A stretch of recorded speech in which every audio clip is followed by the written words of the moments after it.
Greetings and bienvenue, Midnight Crew. Thank you for returning to this broadcast. And welcome to new viewers joining us for the first time. If you like a video, then feel free to subscribe. My dad worked in the timber industry his whole life. His father was a logger, and he grew up in and around the woods. My dad started his own logging company when he was 18 and has owned and operated shake and shingle mills from Oregon clear up to Thorn Bay, Alaska. He is an intelligent man and holds over a dozen patents for various pieces of equipment he has designed and built over the years. He has employed dozens of people over the years, all of them spending extensive time in the wilderness. When I was a boy, I remember hearing bits and pieces of conversations among some of the men at the mill. Although nobody would tell me directly, I understood that something had gone on before I was born, and it involved one of the foremen, John. They weren't joking around, they were genuinely afraid, and wouldn't talk about it with a kid. When I was young, my dad wouldn't tell me about it because I would often go out into the woods cutting blocks with him on the weekend, and he didn't want me to be afraid of the woods. While I was speaking with him last weekend, I told him of a couple of strange events that happened to me later in the wilderness, and that reminded me of the hints of a story I heard when I was a boy. After some prodding, he told me the following story. In the mid-1960s, my dad owned a large roofing product mill in Aberdeen, Washington. He had teams of men that would cut the fallen old-growth cedar salvage left after a logging operation. He had permits to salvage a large amount of wood in the coastal areas of Grays Harbor County, primarily in the area around Copalis Beach. Several of the men on his cutting crews lived in and around Copalis Beach. His foreman, a man I will call John for the story, was a bright, down-to-earth hard worker. My dad trusted him with thousands of dollars of vehicles and equipment, as well as the safety of his crews. He was not the kind of man to make up stories. On a Monday morning sometime in July, John was several hours late for work. This was highly unusual as he was always there early, getting the saws and trucks ready for the day. My dad said he was visibly shaken up, and when he asked him what was wrong, he asked my dad to go into the office so the others wouldn't hear them. They went in and sat down, and John simply said, "Something destroyed our house this weekend." My dad thought he said someone broke into the house, and asked John if it was someone he knew. "You don't understand. This wasn't a person. I don't know what it was, but it completely trashed the house. The family is going to stay with my brother and Elma for a while." My dad asked him to explain what had happened. John said that when he got home from work Friday evening, his youngest son Tim, who was around 4 at the time, told him he saw a big cowman walking at the edge of their field that afternoon. He thought the boy meant cowboy because some of his neighbors wore cowboy hats when they were out in the sun. He asked him if the man was wearing a cowboy hat, and the boy said, "No, Daddy, he was a cowman, furry and stinky like the cows." He asked his wife if she knew what he was talking about, and she said Tim was playing on the porch that afternoon when he came running in and said the cowman was stuck on the fence. He was very excited, so she went out to see what he was talking about. She said as she opened the door, she was hit by a horrible smell, like wet dogs and garbage. Tim was pointing across to the field opposite their house and said, "He got loose." She looked where he was gesturing and could see the top strand of barbed wire bouncing up and down, as if somebody had just pulled on it really hard and let it go. She didn't see the cowman and noticed nothing out of the ordinary except for the smell. She told Tim to come inside to play for the rest of the day. She felt uneasy and a little scared. Their older son, John Jr., who was 12 at the time, was at a friend's house and walked home a short while after Tim saw his cowman. He told her somebody had followed him home, walking in the woods off the right side of the road. He never saw who it was, they never left the woods, but he said it had to be a really big man. He would hear large sticks cracking, and the footsteps were very heavy. Once he got to the driveway of their house where the wood stopped at the field where his brother had his sighting, the footsteps stopped and John Jr. never saw anything. He was pretty shaken up by the event and wanted his dad to go out to the woods and check it out with him. Later that evening, John strapped on his .357 and took his older son out into the field to have a look. They first walked to the area where the cowman was supposedly stuck on the fence and walked down the fence line looking for anything. They came upon a large clump of long, reddish-brown hair tangled in the top strand of barbed wire. He tried to pull it off, but it was really tangled up, so he pulled out his buck knife and sawed it off. He said the hair was over a foot long, real coarse and stringy. There appeared to be a bit of flesh matted in the clump, and the top wire was pulled loose from one of the posts. Whatever was hung up on the fence was very big.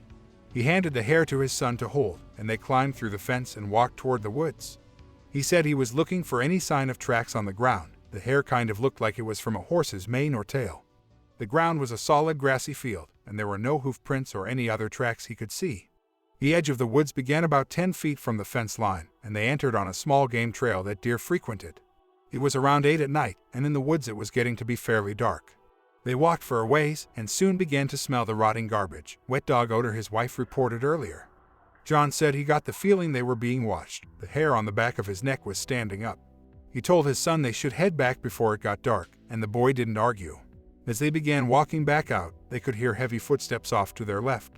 They stopped, and the footsteps stopped. They walked on nearly to the clearing, and John whispered to his son to run like hell to the house on the count of 3. John Jr. nodded, and John whispered, 1, 2, 3, and gave his son a push in the back to get him started, then spun around and raced off the trail in the opposite direction, toward the footsteps with his gun drawn. Off the trail, the underbrush was dense with ferns and bushes. He had a hard time making headway. But as he got closer, he could hear it moving away from him, deeper into the woods. At this time, he told my dad that he thought it was a vagrant camping out in the woods and possibly scoping houses out to rob at night. John was a big man and capable of taking care of himself in most any situation, and he had a large caliber handgun, so he wasn't too worried about confronting a vagrant in the woods. He was a few yards off the trail in deep brush when he heard the movement stop just ahead of him. He stopped to look and listen, and thought he saw movement by a large tree, like someone was trying to hide there. He leveled his gun and said, come out nice and slow, or I swear to God I'll come back there and shoot you. It was silent for a moment, and then he caught movement out the corner of his eye and spun around to his right for a better look. He said it looked like a huge bear moving through the brush. He could only see bits of it through the dense ferns, but it was moving quietly away from the tree on 4 legs. It was about 15 feet away from him. At first he thought it was a bear, and then suddenly he saw a huge hairy arm with a human-like hand reach out of the brush and grab a small alder tree. The tree was about 4 inches in diameter, and it grabbed hold about 5 feet up. He said it happened so fast it was a blur, but the thing pulled itself up right out of the brush by holding the tree. It stood on 2 legs and turned its upper body to glare at John. It was enormous. He couldn't believe how bulky it was. He said it was well over 7 feet tall and at least half that big through the chest. It was too dark to make out many features, but its eyes seemed to glow a deep red, and he thought he could see teeth, like it was curling its lips back. It stood for just a brief moment, and then lunged ahead, pushing back on the tree with tremendous force. The tree snapped loudly and crashed into the trees around it, getting hung up in the branches and not falling to the ground. It then disappeared into the deep brush with frightening speed, sounding like a bulldozer with no engine sounds. John stood there in shock, his gun temporarily forgotten, and then he realized it was heading toward the house the way his son had gone.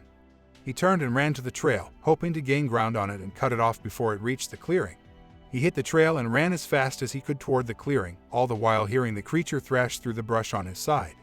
He burst into the clearing and looked frantically for his son.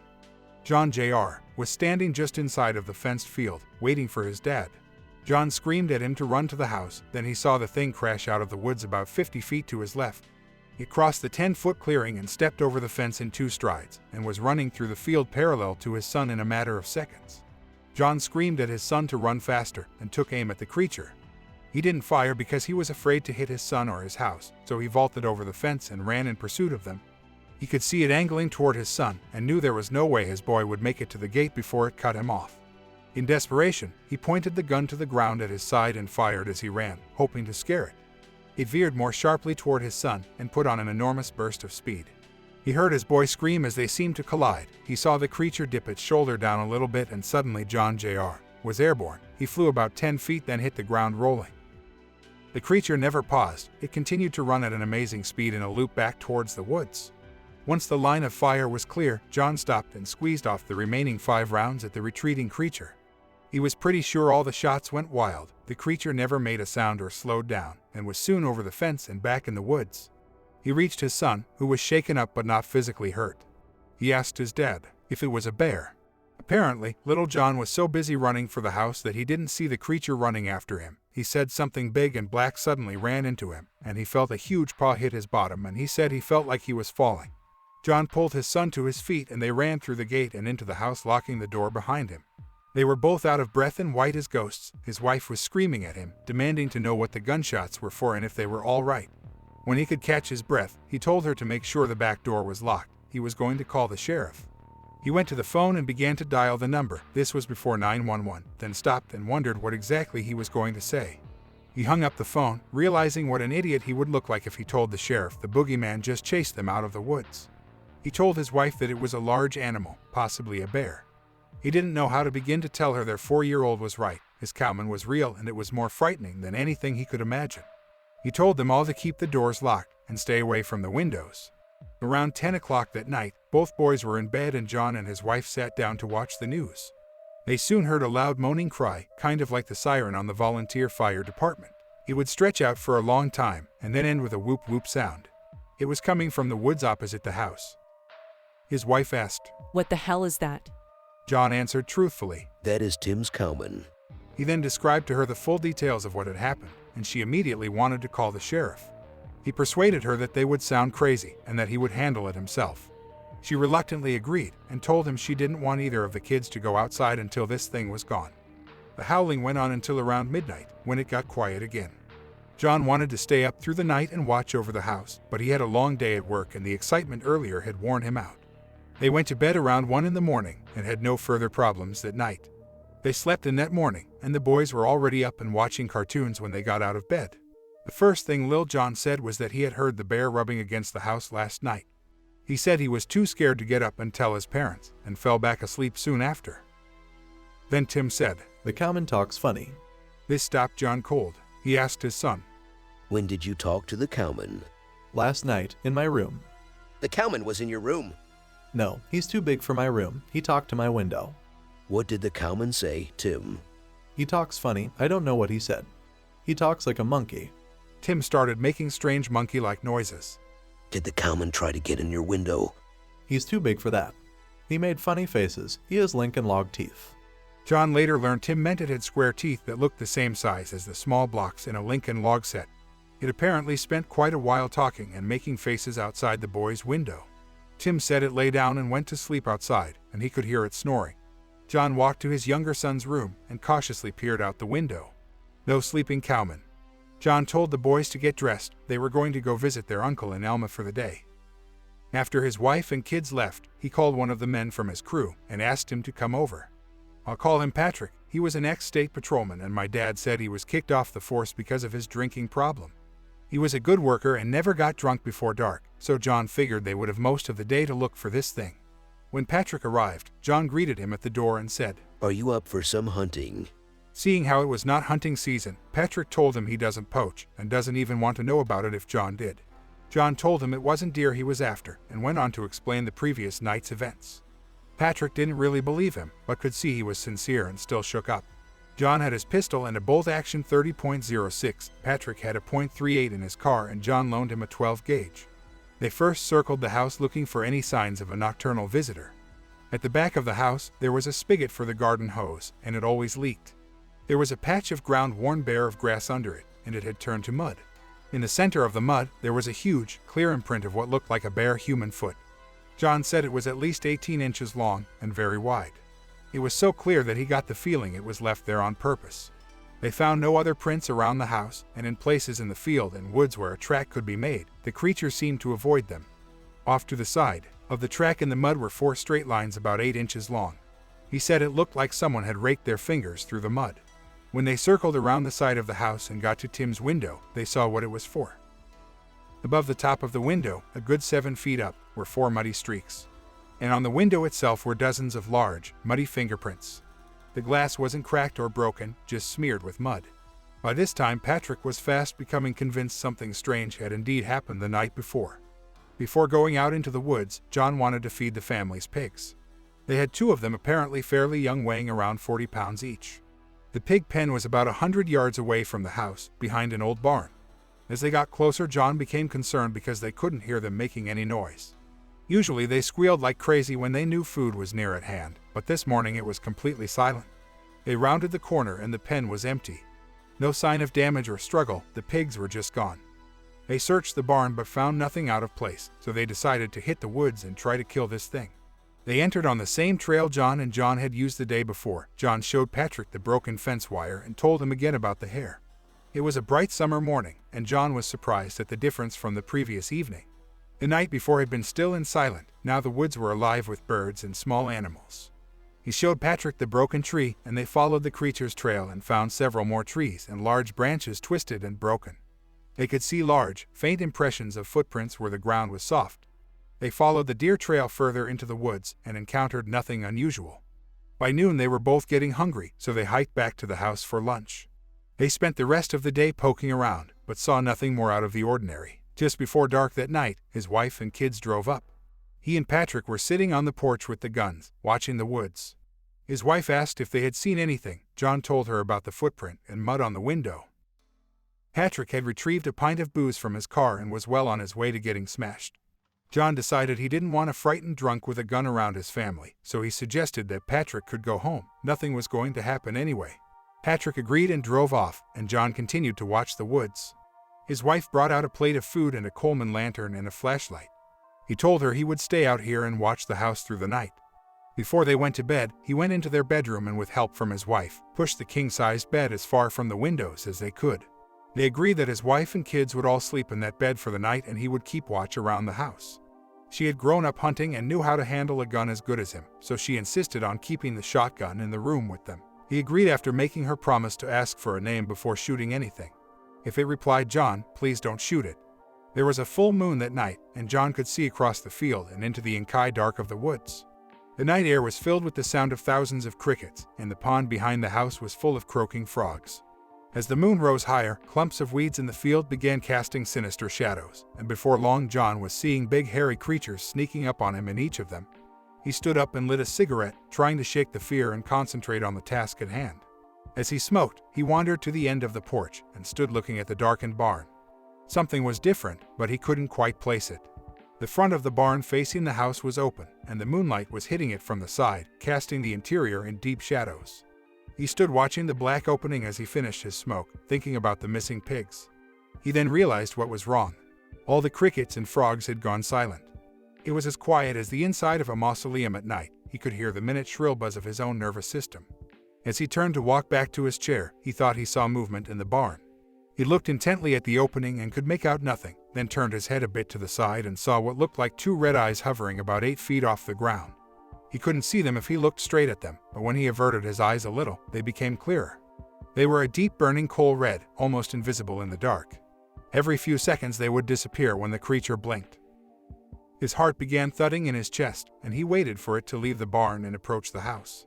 He slowly backed up to his chair, never looking away, and picked up his 30.06. He walked back to the end of the porch and watched and waited. He stood looking at the blinking red eyes for what seemed like hours, and then the eyes blinked out and never came back. He watched intently but could see no movement. He thought for a moment, then grabbed the flashlight and shined it at the barn. The flashlight was too small to penetrate the darkness of the barn from this distance. He had to get closer. He was none too keen about leaving the relative safety of the porch and confronting a glowing-eyed monster in his barn, but he was damned if he was going to live in fear in his own house. He left the porch and began slowly working his way toward the barn, taking his time, building his courage up. He got closer and could still see no movement. It had gone further into the dark. He got within 20 feet of the opening, and his flashlight would now penetrate the gloom in the barn. He moved the feeble beam of light over the contents of the barn, an old tractor, an old pickup, boxes and buckets. Too many places for something to hide, even something big. He cautiously walked closer, now shining the flashlight down the barrel of his rifle. He stopped at the entrance and shined the light all over, searching the corners and under the vehicles. He stepped into the barn, every sense straining for sound or movement. He walked around the pickup, tensing for a huge, hairy arm to reach out and grab him at any second. He made his way clear to the rear of the barn without seeing anything, and slowly turned around to leave. He felt both relieved not to have encountered it in the dark barn, and frightened and somewhat confused about where it could have gone. As he was walking out, he glanced at the wide stairs leading up into the hayloft and froze. He knew with complete certainty that it had climbed those stairs and was waiting for him to walk out under the hayloft and jump down upon him. He couldn't move. He was literally frozen in fear. He swore he could hear the floorboards softly creak above him as an enormous weight edged stealthily closer to the edge. He stood with his heart pounding in his ears, unable to move or act. Suddenly there was the booming explosion of a shotgun from the house, followed by his wife screaming. His paralysis broke and he bolted out of the barn toward the house, completely forgetting what may have been in the hayloft. As he ran toward the house, he heard an inhuman roar coming from the woods behind the house. It sounded pissed off and in pain. It screamed again and he heard branches breaking as it plowed through the forest, thankfully away from the house. He got to the house and almost knocked down the front door in his hurry to get inside. He ran down the hall to their room and found his family huddled together on the bed, sobbing. One of the windows was blown out, and his wife was still pointing the shotgun at it. When he burst into the room, she swung the gun in his direction and screamed, and he hit the floor. He waited for the blast, but it didn't come. He slowly stood up, and she put the gun down, and he went to the bed. He asked her what had happened, but she was too shaken up to answer just then. Tim started crying. Why did you shoot the cowman? Why? John Jr. had his face buried against her shoulder, crying. After they calmed down a bit, he told them to get up and follow him. He led them to the living room, then went out the open front door and looked carefully around. He could see no sign of it. All was quiet again. He told them to come out and get in the car. They ran out in their pajamas and piled in the car. He got in and drove them to his brother's house in Elma. On the way there, they had calmed down enough to tell him what happened. She said a couple hours after they went to bed, she finally dozed off. She was awakened by Tim talking to someone, and this bizarre clicking, chirping sound. Tim wasn't in the bed, he was standing in front of one of the windows. The moonlight was shining through both windows, illuminating the room pretty well, but there was a large shadow, like a tree, obscuring the window in front of Tim. She knew there were no trees close enough to cast a shadow, so she told to get away from the window. "Mommy, listen. The cowman can sound like a bird," Tim said, pointing excitedly at the dark figure in the window. "Timmy, get away from the window," she said, trying to keep her voice quiet. Right after she spoke, the noises from outside changed. It went from a soft chirping to a strange gibbering, almost like human speech with an occasional pig-like snort thrown in. At this time, little John woke up and said, "What is that?" rather loudly. This seemed to incite the creature, and it hit the side of the house with its fist hard enough for the walls to tremble. At this, little John screamed and Tim yelled, "Quiet, you're going to scare him away." She yelled at Tim to get away from the window again and reached up on the headboard and grabbed the shotgun. She got out of the bed and started toward Tim. The creature leaned down and looked straight in the window at her. She screamed and raised the shotgun, afraid to shoot because her son was so close to it. She started forward to grab Tim, and there was an explosion of breaking glass. A gigantic hairy arm reached through the window toward her son. She screamed again and fired over Tim's head, blowing out the rest of the window and hitting the creature with .00 buckshot. It jerked backwards out of the window and disappeared into the dark. A few seconds later, she heard it screaming in the woods. "It was trying to get Tim. It was trying to grab my baby." She started crying again, and he comforted her as best he could while driving. They stayed the rest of that night and the following night with his brother's family. He told his brother about it, but could see he didn't really believe him. He agreed to ride back to John's house with him early Monday morning before work. They had left the front door open in their haste to leave, and he was afraid animals or vandals would have gotten into the house. When they arrived, the house looked like a tornado had gone through it. The couch was upside down. They had a large, heavy console TV, and it was apparently thrown across the room, lying in a spray of broken glass. The kitchen was trashed, the refrigerator knocked over, and food everywhere. The doors to both of the boys' rooms were left closed, and the rooms were untouched, same as the bathroom. The master bedroom was torn apart, the pillows ripped up, and feathers everywhere. The chest of drawers was knocked over and the large mirror smashed. John's brother looked around in awe and said, "You better call the police."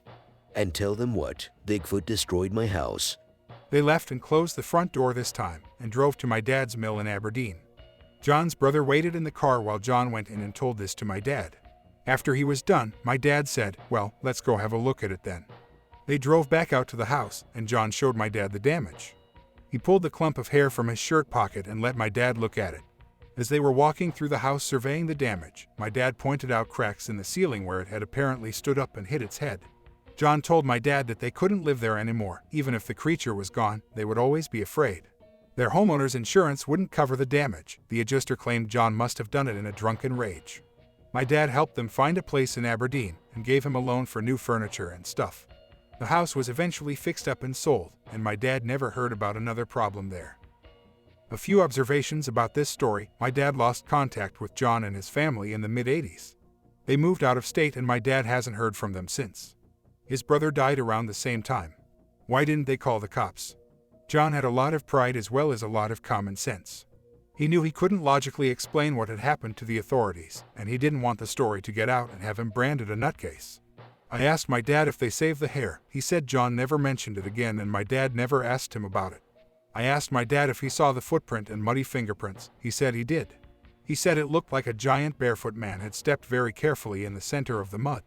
He's not a tracker, but he said it was the clearest print of any kind he had ever seen. I asked my dad if the neighbors had heard any of this. He said if they did, none of them ever mentioned it again. I also asked him if he thought it was possible John had made it all up. that he had trashed his house in a drunken rage and made up this elaborate cover story. My dad said John and his family were terrified of that place. They didn't even want to go back and get their clothes. If it was just an elaborate story, what did he stand to gain? To profit from a story in any way, you have to share it with people. My dad and the other folks mentioned in the story are the only ones who ever heard it, until now, of course. He also said that whatever trashed that house was no man. The TV had to have weighed close to 200 pounds, and it was obviously thrown across the room with great force. He said that even after 2 days, there was still a wild animal smell in the house. I asked him if thought there might have been 2 creatures involved, considering the incident in the barn. He said he asked John that same question, and was told that John felt there was only one, that it lured him into the barn then snuck out the side door to the house. The thing he thought he heard in the hayloft was either his imagination, or some common animal like a raccoon. For whatever reason, this critter seemed focused on their 4-year-old son. Their son was the only one who never showed any fear of it. He seemed to think of it as his friend. And although the sex of the animal was never determined, it was referred to as a male because of the predatory stalking-type behavior. That and the conspicuous lack of breasts, or perhaps it was just not as well endowed as the Patterson film subject. Anyhow, its behavior almost seems indicative of a mother that has lost her little Bigfoot and is looking for a replacement. I rather facetiously asked my dad if little Timmy was a particularly hairy child, perhaps suffering from that rare condition that causes uncontrollable hair growth all over the body. He said Timmy was a normal little boy, with normal brown hair on his normal head. I didn't ask if Timmy regularly reeked of rotting garbage and wet dogs. It didn't seem a polite course for the conversation to take. He told me of other possible Bigfoot encounters he and his crews had in the woods around Gray's Harbor. None of them are quite as titillating as the cowman story, but interesting nonetheless. Perhaps I'll share them if there is an interest here in them. So in the end I was left with no leads to follow, no new evidence of anything, but I did come away with a pretty damn good story. And I guess that's better than a poke in the eye with a filthy encrusted hypodermic needle. Those of you who actually read this far, I give you a big thumbs up. You are truly an ardent and stoic follower of all things Bigfoot, or like me, recently underemployed and in desperate need to fill the endless empty hours of your life. I hope that you enjoyed tonight's broadcast. If you enjoyed tonight's story, then please subscribe to the channel as more green texts will appear daily. A new broadcast will appear when the clock strikes midnight Central Time.